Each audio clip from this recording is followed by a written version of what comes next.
Hey guys, welcome back to more Homeowner Association Karen stories. Imagine building a simple chicken coop on your own private farm property, only to then have strangers show up demanding permits and threatening to steal your land. Here's the kicker though, I'm a paralegal with serious connections. This HOA had no idea what was coming for them. And the first story starts like this. So one thing I guess I should explain before we get into this story is that I am far from what anyone would consider to be an experienced farmer. Yes, I own a small farm property, and yes, it was owned within my family before it was passed along to me, and finally, yes, I did fight to keep my family from selling it when my aunt and uncle passed. None of this required me to actually know how to run a farm though. By the time my aunt and uncle had passed, the property had been downsized enough and the animals had all been sold off. So my uncle was my mom's much older brother, and his wife was the only child in her family back when having a daughter meant that you pretty much thought your bloodline was dying out. When she met my uncle, he and her father got along so well, it was almost like they were the actual blood family in the situation,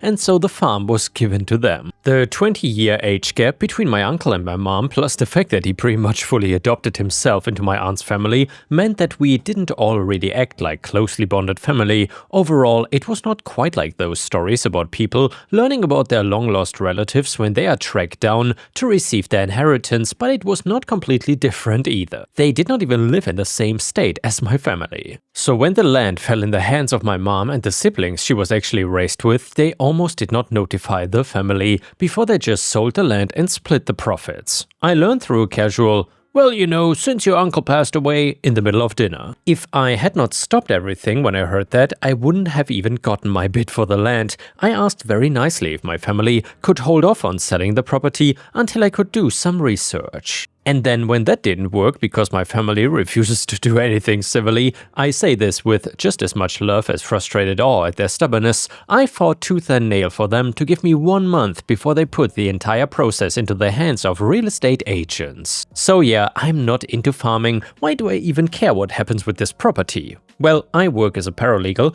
and I got my first job offer in the city where I was raised because of the pandemic. I was not ready to go off into the world completely on my own while the world was still in the midst of mass shutdowns. I did my time and through various assignments and one transferred supervisor managed to catch the eye of a few firms in a large Midwestern city. It just so happens that this family farm sat on the edge of a suburban satellite city that was a reasonable commute to the city. I put my feelers out there for a new career opportunity and at the same time quickly vetted the property. One of the benefits of this farm being passed down through a family is that it was free from chaotic variables of contracts and shared ownership such as housing developments and HOAs.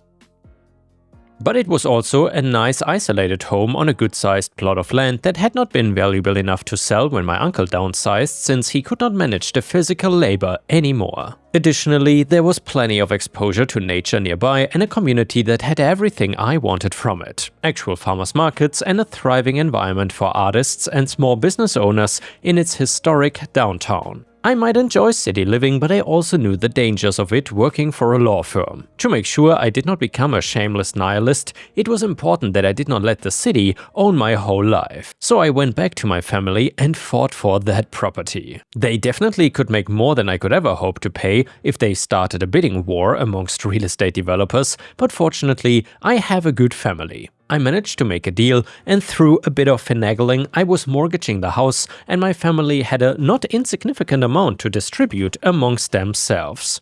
By the way, I've heard my fair share of HOA stories online. While certain of these stories are extravagant at times, I've also investigated in a few lawsuits involving HOAs and know that their presence as abusive and exploitative groups is most definitely not fictional. I knew there was an HOA in the development nearby, but due to the agricultural classification of my new home, they never even got to make an offer on it. The first thing you learn when dealing with people in courtroom situations is that some people refuse to accept any worldview beyond their own. And let me guess, those people are usually Karens. Anyway, you can put as much proof as possible under their nose, and they will simply look through it and continue down their self-righteous warpath. Shortly after my move to my new home, the local HOA had a significant shift in leadership that filled it with people that had this single-minded stupidity. I'm fairly certain that before my uncle passed, he had not received a single letter from the HOA attempting to recruit him because his property is literally not zoned to fit in a residential contract. This makes sense. Meanwhile, I had spent a few months in my new home when I suddenly had a few strangers on my property. They greeted me and said, "We are some of the new board members of the redacted HOA. We just wanted to introduce ourselves to everyone within the HOA so that everyone is fully informed. It is important for us to keep an open line of communication so that we can all benefit from this community. I appreciate the opportunity to meet you because it's always good to be aware of the community around me. But I'm not actually a part of the HOA," I said. And yeah guys, I gotta say, that is one of the first good buts I've heard in a while. Usually what comes after a but is not really good, but in this case it's perfect.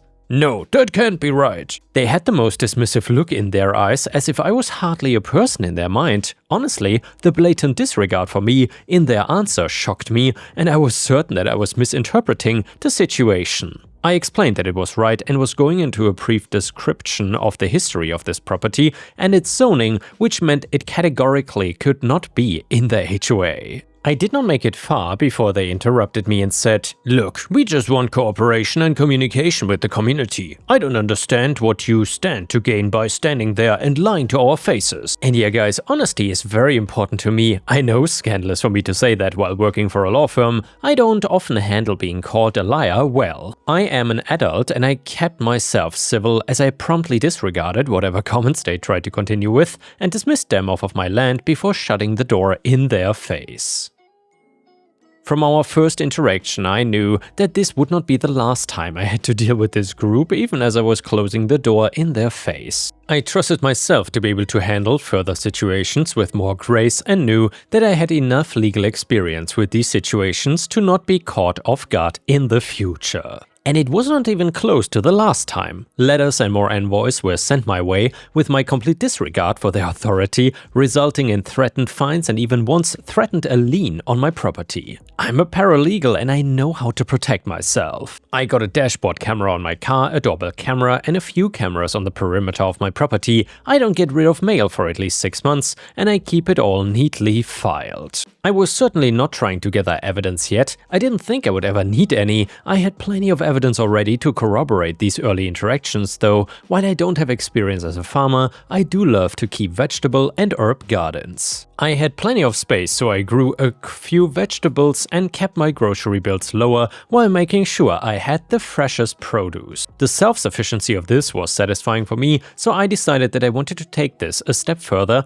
and build a chicken coop on my property. And yeah guys, I suppose if I was an HOA Karen, alarm bells would be ringing right now. Since clearly a chicken coop is basically worse than a deal with the devil for these HOA Karens. And by the way guys, if you enjoy these HOA stories, please don't forget to like the video, because that would help my channel tremendously. Thank you so much. So me and my long-term boyfriend were even discussing how it could be a great experience to raise our kids in a more self-sufficient manner so they did not fall into the trappings of many technology-indoctrinated kids nowadays. Anyway, I raised my little chicken coop. I had not even purchased the chickens to populate the damn thing when I heard angry knocking at my front door one evening. I answered the door to find one of the HOA board members on my porch. "Good evening, Karen," I said. We all know that Karen is just a placeholder name here, by the way. "What is that thing you built in your property?" She was very good at proper etiquette and greetings, obviously. She was pointing to the side of my house. It took me a moment to process, because the chicken coop was such a mundane decision in my mind. Oh, me and my boyfriend decided that we wanted to raise some chickens. It seemed like a great opportunity to better utilize our property to its fullest. And because I figured I might as well have her spill it all out, I put on an exaggeratedly innocent tone and asked, "Is there a problem with that?" "Of course there's a problem with you making a home for loud, obnoxious beasts to stink up a property without even consulting your HOA. You do realize that your little sty is within sight of the road." Well, actually, Karen, a sty is for pigs. This is a chicken coop, and considering we would like to allow them to move freely through our yard, I would expect that the chickens would be visible from the road. Part of being in the legal field is the ability to turn every little detail of a person's vocabulary against them. "I know it's for chickens," she snarled. "Don't you understand how this will make the neighborhood look? It is our job to keep properties from having a negative impact on the neighborhood as a whole." Well, conveniently, you don't have to worry about that because I'm not part of your damn neighborhood. However,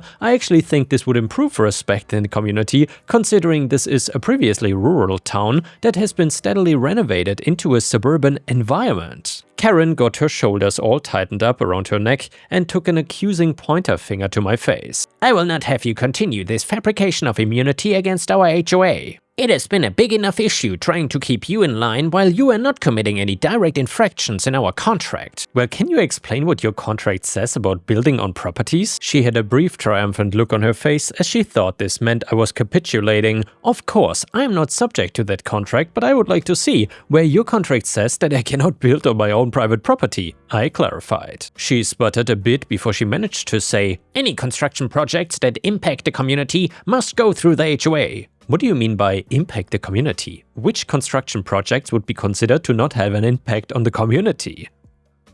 I won't go on word for word, but you get the idea. She would say some vague, power-hungry description of HOA power, and I broke it down to genuinely try to understand better what's going on here. Eventually, she was so busy sputtering from indignant anger that I said I believed I would understand the situation better if she could send me a copy of this contract. Again, her tunnel-vision mindset had her thinking this meant I was done with this charade of being independent from the HOA. On the contrary though, having an exact contract just gave me a better understanding of the legal competency of the people I was dealing with. And even though, guys, I have not read the story before, let me guess, the legal competency of these HOA folks is on a scale of 0 to 10, probably a -2. And with the knowledge that they would likely be coming after me for this chicken coop, I was also starting to save and catalog any interaction I had with an HOA board member. I inconspicuously met with a few of my neighbors who were subject to the HOA and got my feelers out for how the rest of the community viewed the HOA administration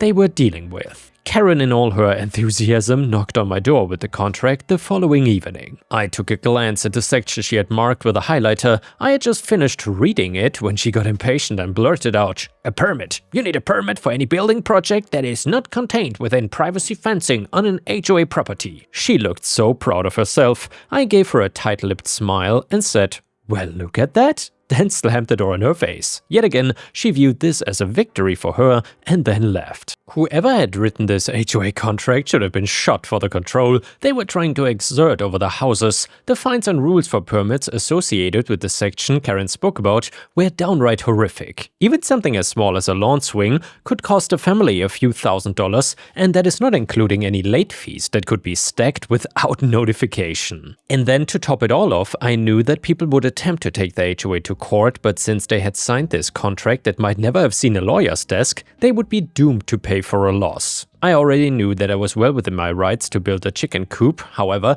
for the sake of the suit I was already planning on serving the HOA with, I decided to give the local literature on such projects a bit of a closer look. At the same time, I verified the property zoning and the ways that agricultural and residential zoning affected property in the city. All said, I spent some of my free time at the city and county government buildings, all for the sake of this case. Luckily, I chose to become a paralegal because I love this stuff. This was a case built on my petty little sense of justice. A couple weeks after Karen had been sure of her victory, I ignored her attempts to run victory laps. I sent back her letters with replies explaining exactly why I would not be paying fines or applying for a permit to demolish the chicken coop and rebuild it within HOA regulations. I ignored her when she knocked on my door, knowing that I wanted her to escalate the situation already. So when she came with more members of the HOA board, I finally answered, "Yes, can I help you?" I asked. I could see Karen fuming at my play ignorance. "OP, I don't appreciate the disrespect you've been treating me and my fellow board members with. This community does not need someone who blatantly doesn't care for it, and if we cannot get this..." One of her fellow board members interrupted Karen by putting his arm up. "Let's not start with threats." He turned to me. "We have come to understand that you finally stopped your stubborn refusal to admit affiliation with the HOA.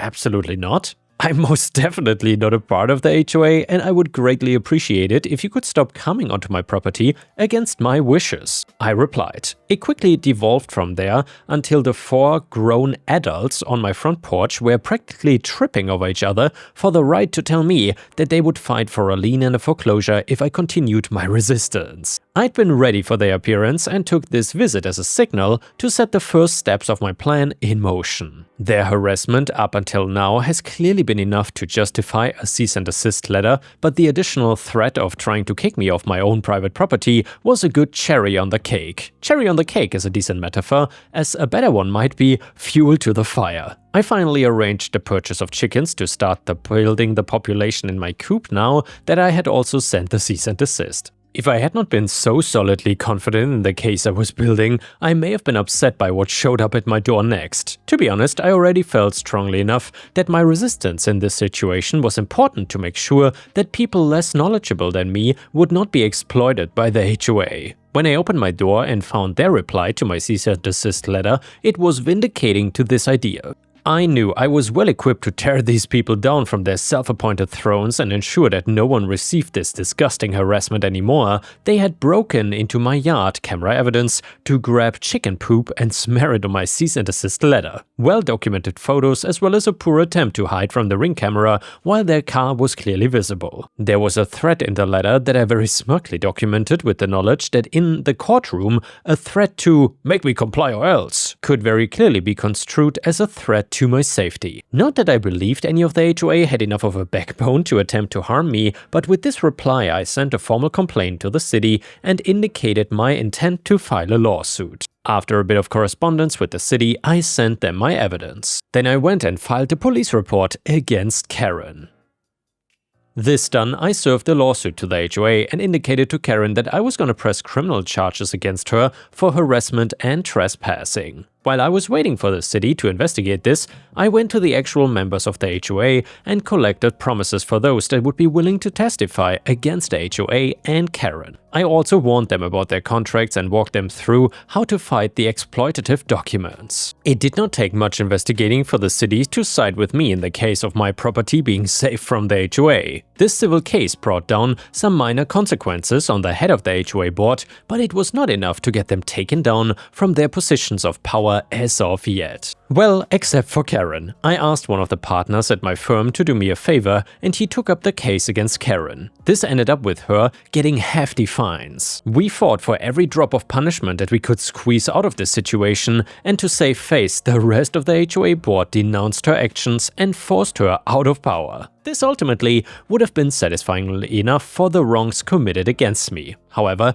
I also had that inner force of justice that refused to accept the abuse of my neighbors. I mentioned that I advised them on how to fight the contract. Well, I'm downplaying the impact I had on the situation when I say that. In fact, I called in one more favor with a different partner in my firm, meaning I orchestrated my disgruntled neighbors to have one of the best lawyers in the state, along with plenty of expert evidence collected to show the unethical nature of the HOA contract. In their defense of themselves, the HOA's small-town lawyer could not avoid the trap that ended up making the board of the HOA either look like ignorant fools who had no right to govern a neighborhood, or self-righteous tyrants who probably kicked dogs if they didn't like how they behaved. The community not only got to take the entire HOA board out of power and dissolve their contracts, but I also drafted a few clauses that would stay in all future HOA contracts. These clauses gave the final power in the HOA to the people so that any abusive leaders of the HOA or rules within it could be taken down by a simple community vote. Ultimately, I feel proud of how I handled this situation. I had plenty of less strenuous ways to deal with the situation quickly and ensure that I could go on living my peaceful life. But a huge part of what I valued that led me to fight for this property was my care for the community. It was not in me to claim all the benefits I love from my community without also fighting for it. I may not have been a part of the HOA, but that didn't mean that I couldn't fight for those that were. Karen was quite humbled when she returned from her months behind bars, and the rest of the HOA stopped participating in meetings and funnily enough made some major infractions in the new contract that was made before moving away. One was even forced out through a lien on his home. All this served to bring the community even closer together. I'd gotten in the habit of selling my excess vegetables and later eggs to the farmer's market. I continued to do this sometimes, but only when there wasn't anyone amongst my neighbors that wasn't interested in first dibs on the fresh products. In every way but those that matter to HOA designations, I was more a part of the community than any of those board members that had their brief tyrannical reign of their HOA neighborhood torn down by me. And the next one is an absolutely fantastic petty revenge story that you don't want to miss. It is titled, "Some Guy, aka Karen, parked across 3 handicap spots and left his windows open." So this happened just yesterday. In late April I hurt my foot and ankle, which required surgery, so I was given a temporary handicap placard. I went to Target to pick up some groceries in the middle of the afternoon when I knew it would be dead. Except that a single car was taking up 3 spots parked horizontally across 3 lanes. A very nice Porsche is sitting there. With no tags, no placards, and the passenger's side window wide open like an invitation. So I grabbed some dirt and gravel from nearby and lightly sprinkled it all over the passenger's seat for theatrics. Then I went inside and told the front desk I thought I saw a raccoon slip into the Porsche hogging the handicap spots.